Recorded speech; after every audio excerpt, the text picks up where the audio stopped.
we think about kind of whenever we identify a stock that has a directional view, that we have a directional view on, a mild directional view, such as in Marvell, the way to structure a credit spread that gives you the kind of the payoff graph that we've just discussed in our example is to generally go out about 45 days from expiration is the rule of thumb that we generally have with these types of strategies.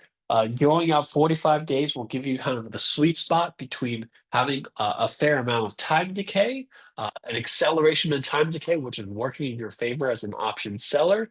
But what it doesn't have as much of is gamma risk. Gamma risk is something that happens more so in the last 2 to 3 weeks as you approach options expiration, where even small moves in the underlying stock generate significant swing in the options price that you own. And as an option seller, what you want to do is avoid that because a small move, adverse move against you in the last couple of weeks can turn your trade from a positive trade to a negative trade, a positive, a profitable trade to a losing trade in a very short amount of time. And that's what you want to prevent, right? So even though you have acceleration of time decay as you get closer and closer to expiration, that comes with this higher gamma risk. And what we're trying to do is avoid that. So 45 days is the sweet spot where you basically have a fair amount of time decay, but you don't have the same amount of gamma risk for a specific trade.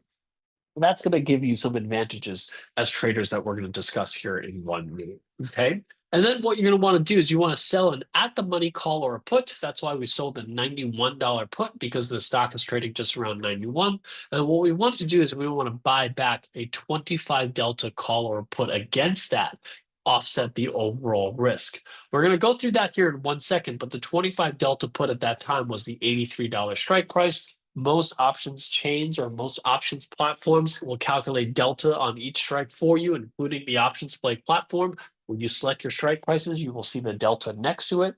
And what this does, the delta-based approach allows you to have a more consistent approach to your trading because you're using a probability-based approach to selecting your strike prices.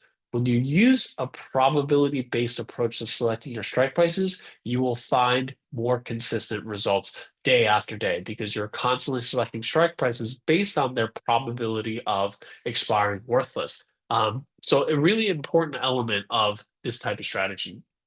And then the most important of all of this, right? If you follow the expiration and strike price rules, the number one rule for selling a credit spread is that you have to collect at least 1/3 of the vertical width or 33% of the vertical width.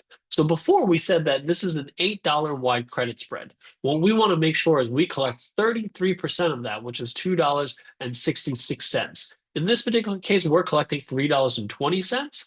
But the minimum that we want to collect on a credit spread is going to be 1/3 of that vertical width. I'm going to show you here in a second as to why that's such an important rule for selling credit spreads. In this example, where we sold the $91 put and then bought the $83 put, we sold the $91 put, bought the $83 put. That is a difference in strike prices of $8. Like I said, if you were to collect 33% of that vertical width, of $8 is $2.66. And what we said before in the beginning of the webinar is that whatever you collect in income, the rest of the $8, the distance between the two strike prices, is your total risk. So if you collect 33% of the vertical width, you collect $2.66, you're going to be risking $5.34 or so.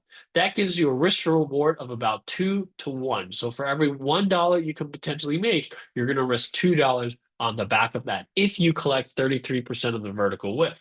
And that's going to require 67% of your trades in order to break even. 67% of your trades have to be winners in order to break even.